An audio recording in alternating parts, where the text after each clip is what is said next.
Nefer, how are your eyes? They're fine. Apart from the blindness, of course. It's not too late. Let me handle it.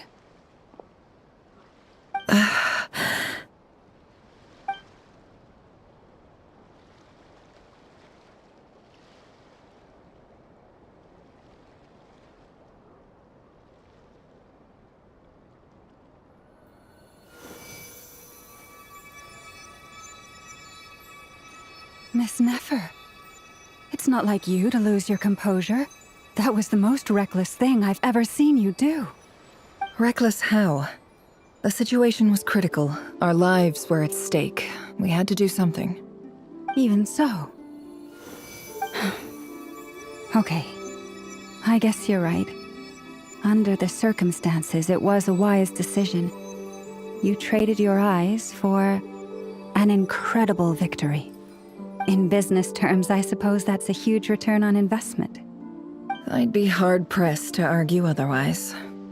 Still, I don't like this outcome, and I don't want you to lose your sight for good.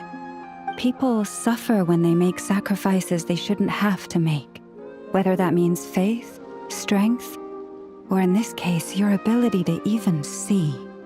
I had hoped you could win without sacrificing so much as a single hair on your head. Thank you. Really. All done. Don't try and open your eyes just yet. We'll see how you're doing in a couple of days. Until then, please follow your recovery plan to the letter. I'll send full details through Yehoda. For now, just get yourself home, relax, and rest.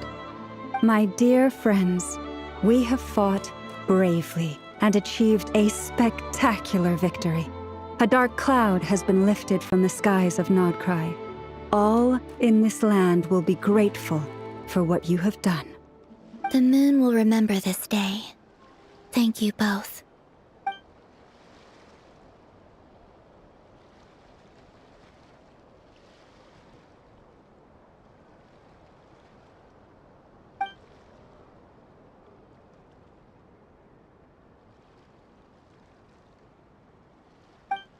There's something I want to let you know.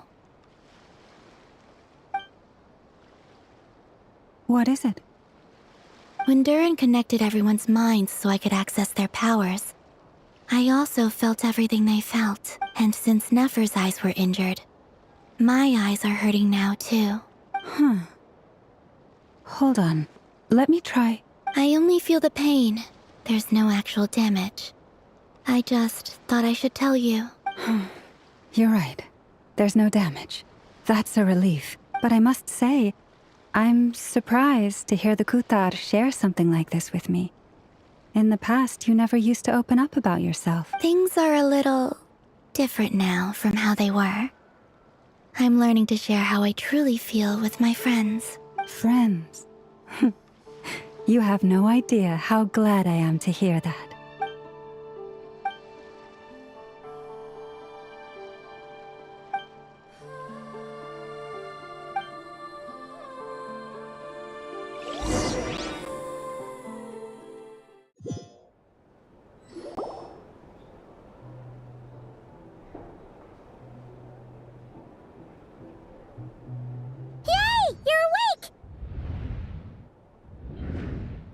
How are you feeling?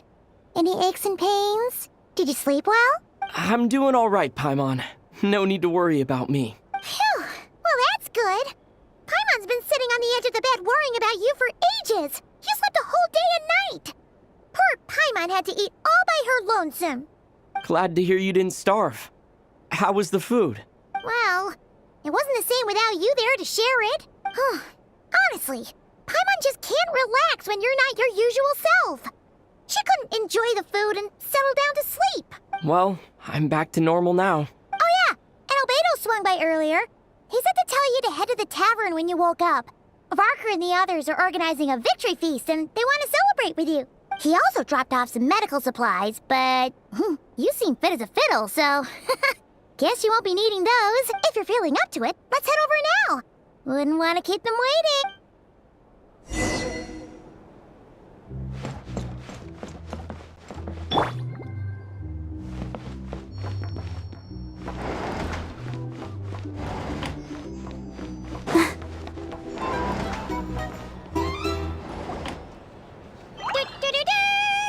We're here! Oh, Traveler and Paimon! Perfect timing! We were literally just saying how there's no way we're holding this victory feast without you any longer, and we would have postponed it till tomorrow. How are you feeling today? Much better. Thanks. Don't worry about me. Relieved to hear it. If that changes, just let me know. Happy to check you over at any time. Yep, we're here for you. Anything you need, just let us know. Oh wait! Where's Nefer? How are her eyes doing? Nefer's right over there. I'm sure she'd love to catch up with you.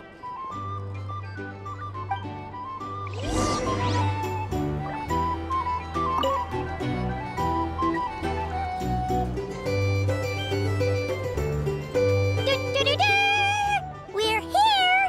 Oh, Traveler and Paimon! Perfect timing. How are you feeling Much better. Relieved to hear. Yep, Oh wait! Where's Nefer? How are her eyes? Nefer's right over. I'm sure she'd love.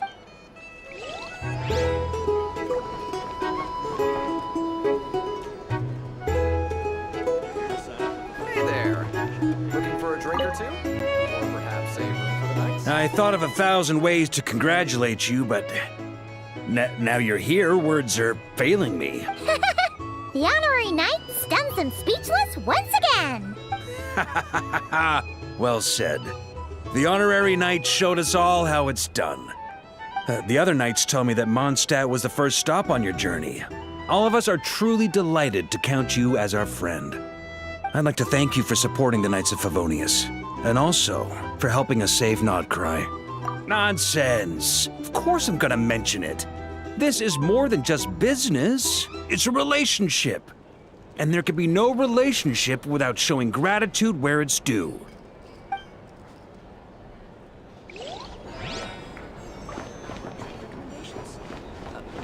For starters, I recommend you drink less. Hello, you. Recovered from the battle? Come on, what do you mean? Of course I'm gonna ask. I care about my friend's well-being. And we are friends, aren't we?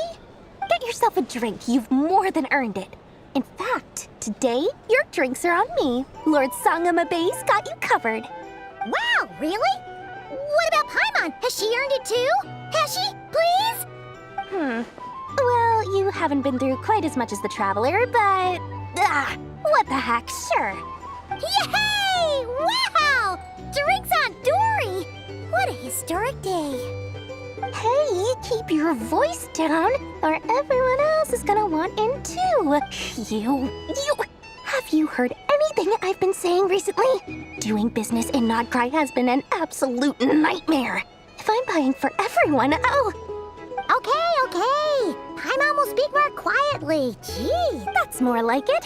Don't you forget, Lord Sangamabe doesn't just go around buying drinks for anyone and everyone.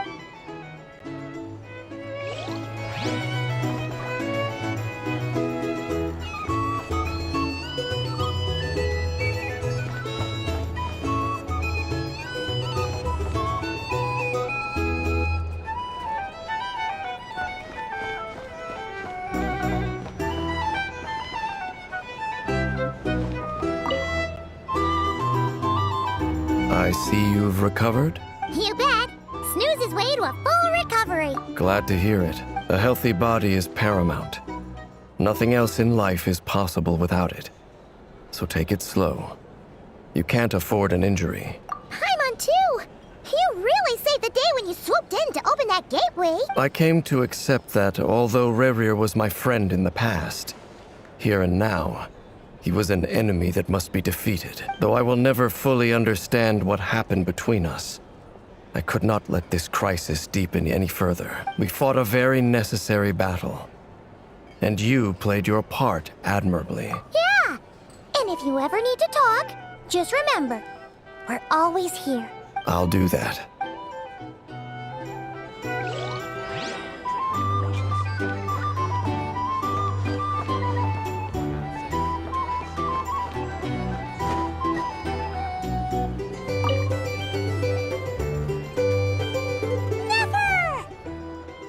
traveler, Paimon. Are you recovering well? Turns out that moon chanter has some real talent after all. My eyes were mostly recovered after just a couple days' rest. I can actually open them again now. Yeah, but you gotta be careful. Lauma says not to strain your eyes while they're still healing. Yes, thank you. I'm well aware. Yehoda, could I borrow you for a moment? I could do with an extra pair of hands. Oh, sure. Coming. Did you hear that? I gotta go help Lauma for a second. You guys chat among yourselves. I'll grab us some drinks on the way back. Paimon, you still like 'em sweet? You bet! Make it extra sweet, because Paimon's earned it. Sure thing.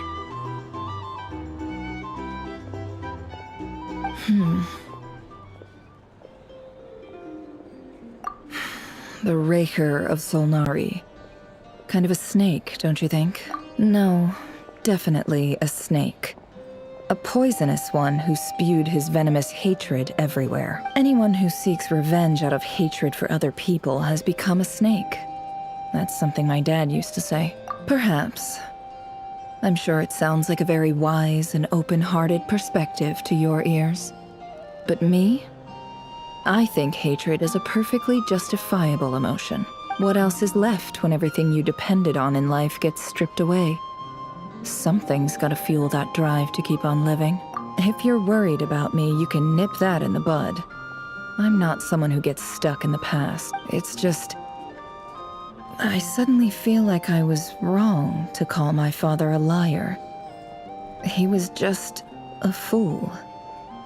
That's why the Academia turned their back on him, and why the other tribes ganged up on him.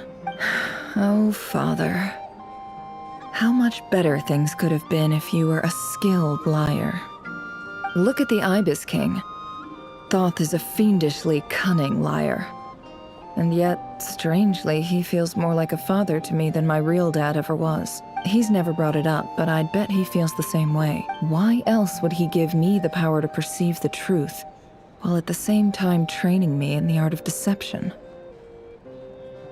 Well, King Deshret banished him to Aru, which is essentially a prison, and posed 3 questions to him. He promised that he'd have his freedom if he could find the answers. His response was to take on a physical form and approach me, hoping that I could become his envoy and search for one of the answers on his behalf. Did he really think I'd fall for that? He's stuck there. He can't make me return what he gave to me.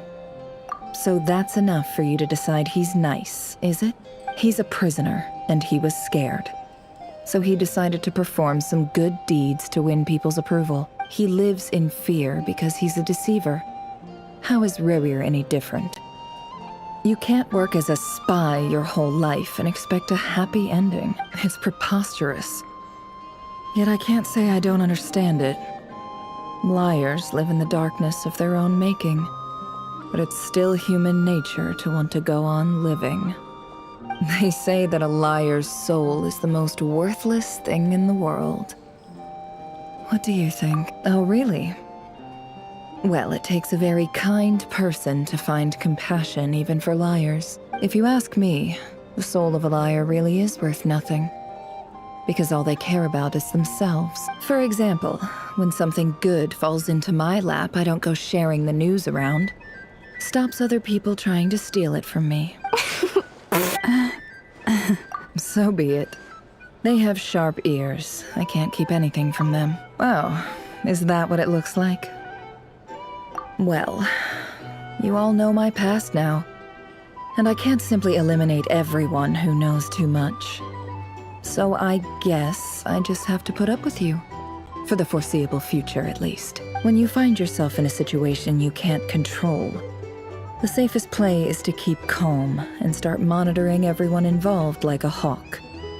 In the intelligence world, you need to have a sense of perspective and play your hand accordingly. If you understand what's at stake, please ensure my secret is safe with you. I trust you'll respect my wishes as a friend.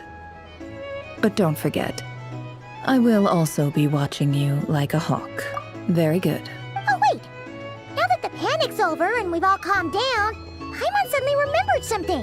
After all that build-up, our mystery ally never showed up even once.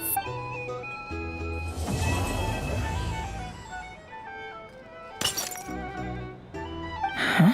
Am I imagining things?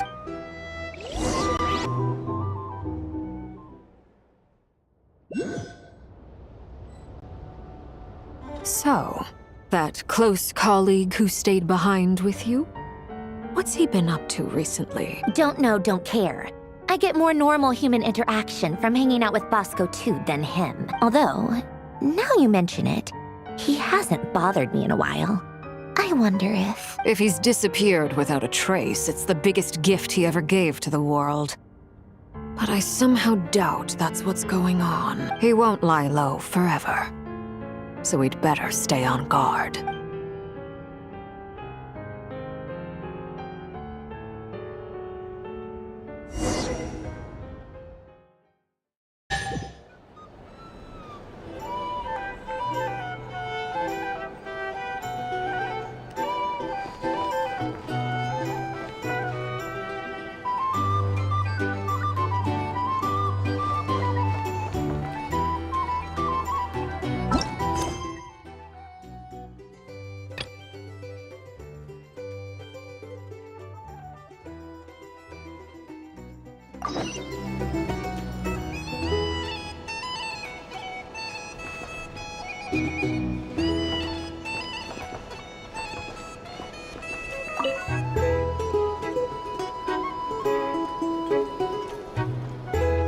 Ah, Lord Sangama Bay.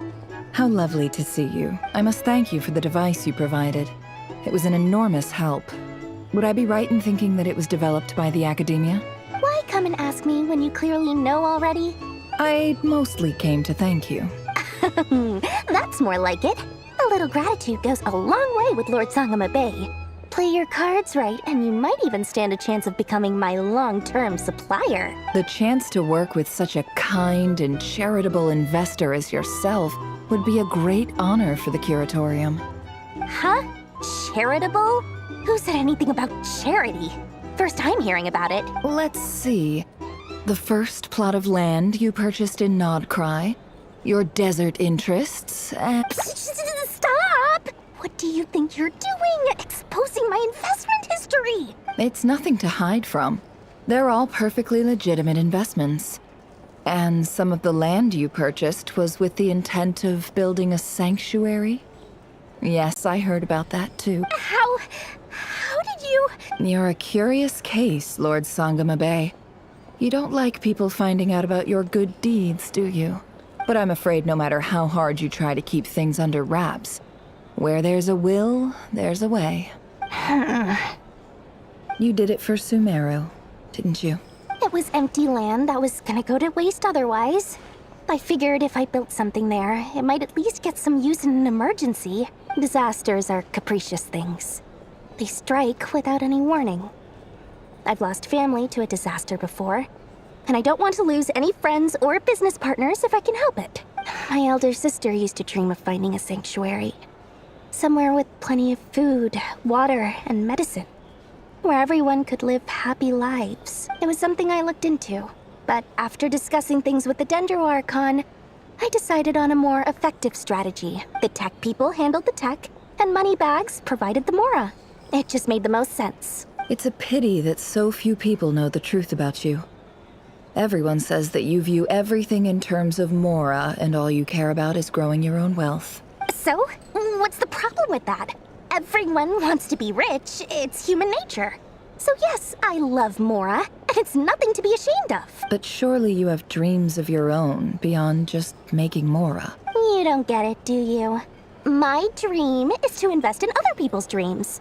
And, you know, make a nice little slice for myself along the way. Just thinking about it makes me happy. That sweet, sweet sound of Mora. Thank you. For the device? And the pendant. Oh, that. I was just returning a favor. Don't worry about it. Seems like we've both been away from home for a very long time. Yeah. So long that I barely remember what my family even looked like. That would be your mother, father, and sister? Yeah.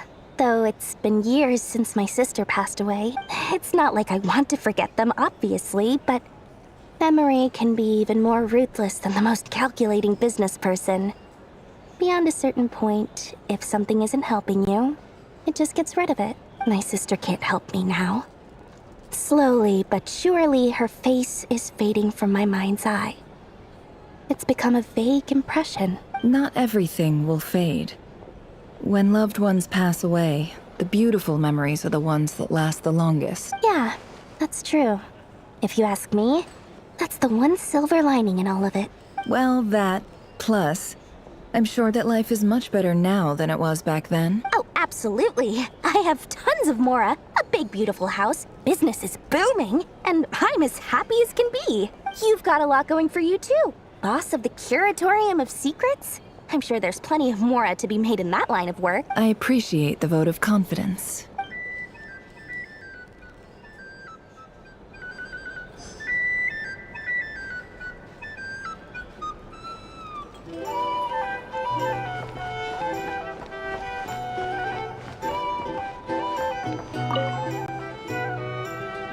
How have you been holding up? Any adverse reactions? If you start to take a turn for the worse, make sure you tell me right away. You don't need to worry about me, Grandmaster. I'm fine. I mean, I barely did anything, so... What? You're too humble, young man.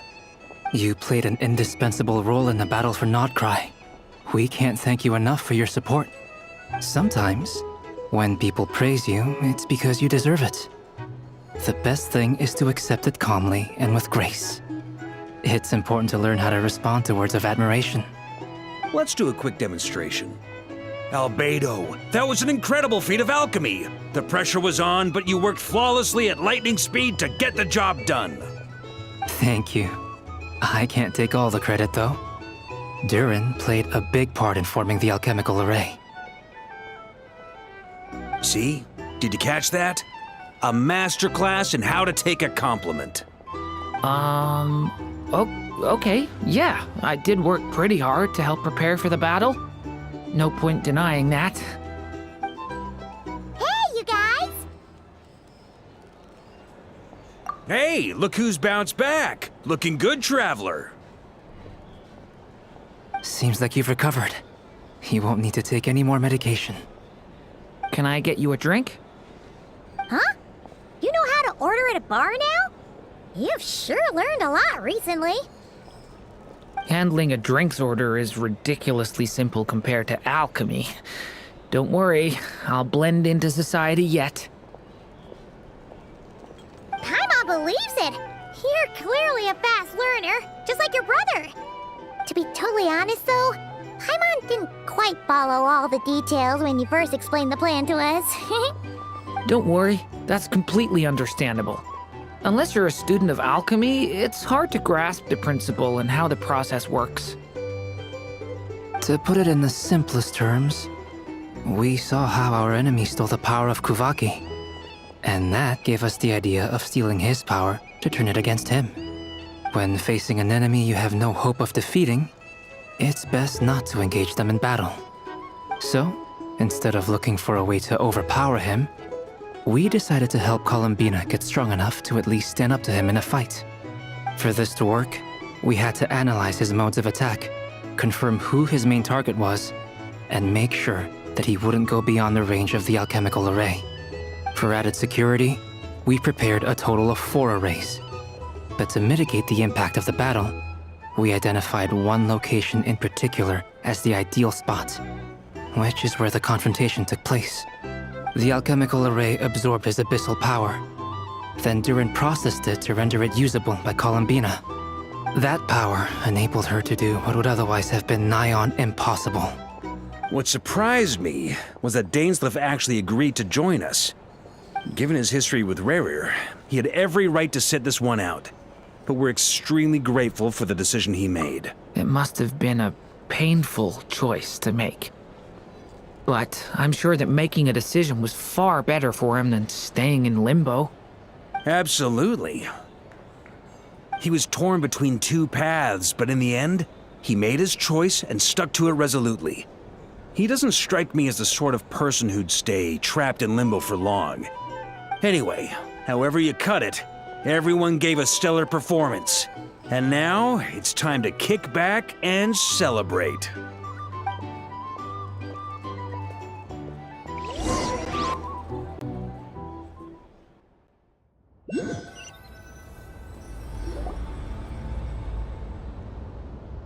That's the only reason you're here.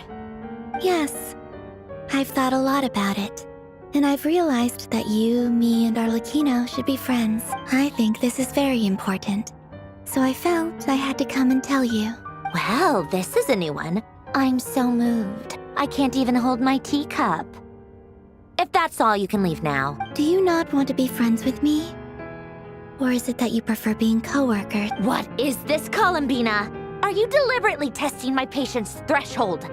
Right now, my politeness module is active. But if you say another word, I swear I'll shut it down. If your politeness module was active, wouldn't you say the word please at some point? Polonia, please see Lady Columbina to the door. Will you still invite me to your next tea party? What? Yes, I think you will. Bye-bye, dear Sandrone.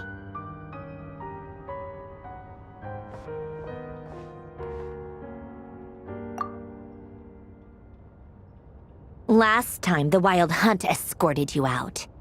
Would you rather I handled it myself this time? We just wanted to, see how you were doing now that it's all over. Why? Out of concern for my safety? I hope you didn't seriously think that the Rächer of Solnari would be able to lay so much as a finger upon me, given how prepared I was. Mostly because you kind of helped us out, so we just wanted to check you were okay. Looks like all your robots are fixed, huh? Oh, don't you worry about that. Tea time is already a write-off. The visitor before you managed to kill my appetite. If you're in the mood for tea, go ahead and help yourself. Otherwise, it's going to waste. My coasters are still missing in action, though. Use this notebook instead. Whoa! Pretty hefty notebook. Look at all those calculations. You can ignore those. They're just dumb scribblings. I doodle and write in my free time. Sometimes I remember the distant dreamlike past. Sometimes I imagine the far-flung future. And other times, I grit my teeth and note down all the crazy nonsense going on in the present. Some people do the crosswords in the newspaper. This is my equivalent of that. Trying to predict the future is like daydreaming. And writing about the present just makes me furious. The past is my favorite. If nothing else, it's already set in stone, so I don't have to rack my brains trying to figure it all out. Although, having said that, the only vaguely interesting memory in my past is probably that guy they call Lord Artificer. Who else? Pretty much all the mecha and Fontaine are his personal handiwork. Wait, are you saying you know him? Like, personally? As a friend? I guess we were friendly enough. Yep. In fact, I'm probably the only normal person left who knew him at all. We used to chat occasionally back when he was still around. Before he passed away, he asked me to destroy all his manuscripts. I honored his request. But I did read through everything first before destroying them. I couldn't let the genius of Lord Artificer Alain Guillotin disappear like that. Would have been such a waste. So, that's where the formulas in your notebook are from? I just told you. Those are my equivalent of crossword puzzles. They're just dumb formulas that I solve for fun when I'm bored. Alain's work was like epic poetry. The formulas in my notebook are just silly little riddles in comparison. Not that there's anything bad about them. At least, solving those riddles isn't going to hurt anyone.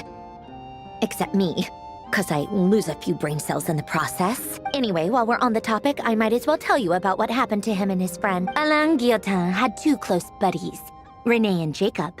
They spent their childhood years together in the Narzissenkreuz Institute.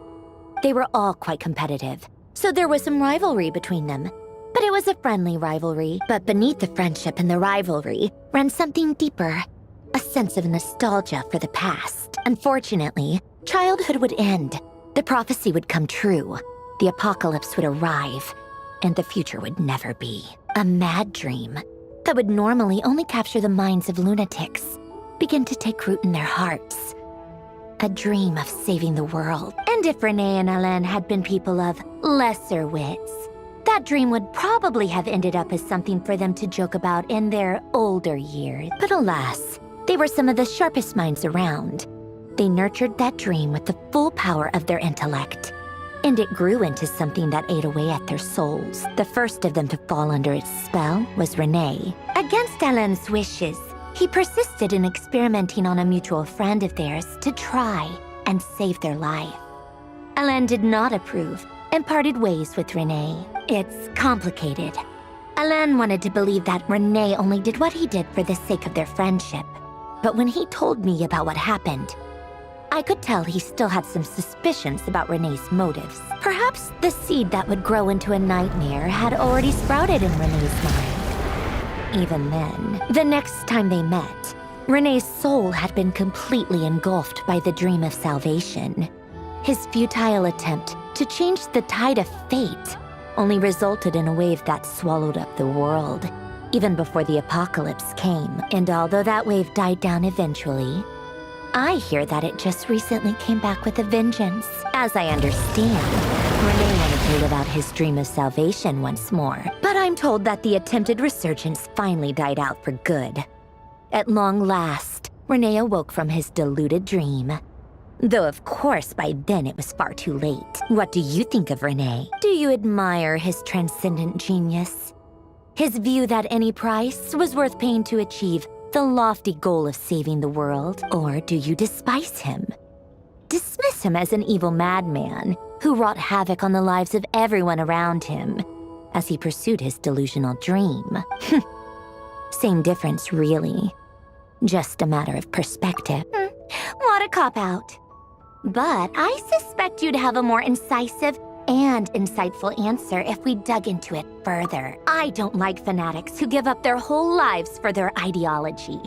Nor do I like fools who let their delusions take control. Maybe I could understand if Renee had just been an ordinary person. But he had a sage-like intellect, and still managed to get himself lost in a labyrinth of his own desires. Anyway, that's enough about Renee. Now, moving on to Alain Guillotin, the Lord Artificer. He managed to put a stop to the first storm whipped up by Renee. But after that, Alain lost his friends and family. To his credit, I suppose, the loss of his family and friends was purely a tragic accident. It's not like Alain sacrificed them for his cause or anything. After that, the only thing supporting his work was the same dream that had dragged his closest friend down to the abyss. But although the desire to save Fontaine drove him to found the Fontaine Research Institute, Alain continued to reject any form of transcendental knowledge or power. He was suspicious and fearful of it, having seen the way it had affected his closest friend. I think that formulas and machines derived solely from human intellect were the only thing that gave him a sense of spiritual comfort. Yet Alain's intellect was simply too great. It barely left him space to breathe in his lifetime. Once he realized that the end of his life was approaching, he finally accepted the truth. The Nazissenkreuz Institute needed someone, and a human being, to see its story through to the end. He quit working on his formulas, trading them in for the fairy tales that had played such a formative role in his childhood, but which he barely touched in his adult life. He told me that the director of the Nazissenkreuz Institute used to read those fairy tales to the children as bedtime stories. Apparently, they worked wonders at sending kids off to sleep. I think that all he wanted at that time in his life was to be able to sleep deeply without being plagued by depression. By that point, nothing else really mattered. At the very end, he laid down to rest in the ruins of the former Nazissenkreuz Institute orphanage, while the Fontaine Research Institute he had founded continued tirelessly with its work. Many years after that, tensions over competing dreams would once again cause a rift, this time between members of the Fontaine Research Institute.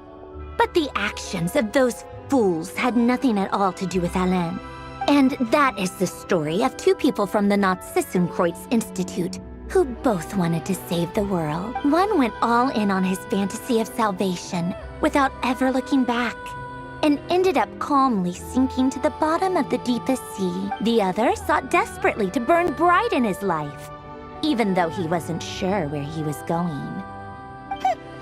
I do sometimes wonder, why is it that people like them have such grand hopes of saving the world? Even the grandest tree starts as a tiny seed. So perhaps, for each of them, their mission to save the world began with a very simple desire: to save themselves. They were young children with friends and family who mattered to them, desires to explore the meaning of life, ambitions to have a successful career. They didn't want to see all of that taken away in one fell swoop. Or maybe they just wanted to find something to anchor themselves within the chaos, to stop them getting quietly swept away by the storms of life. But instead, the search for their own salvation took them down the rocky road laid out by fate. Do you think the desire to save oneself is enough of a justification to try and save the world?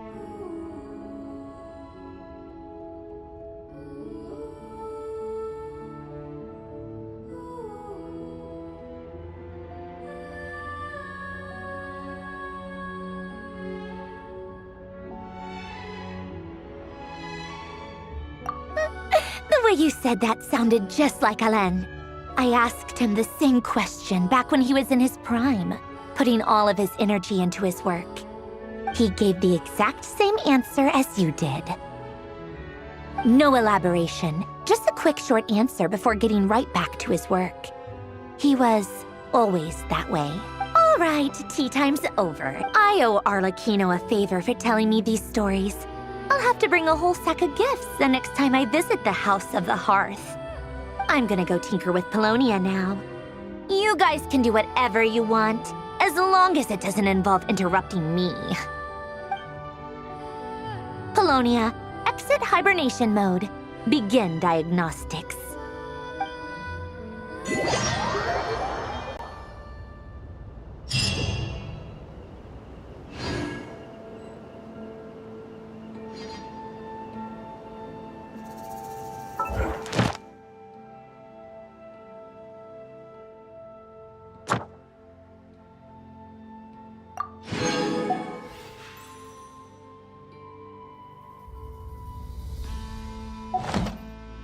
I wonder when I'll be as tall as my big sister.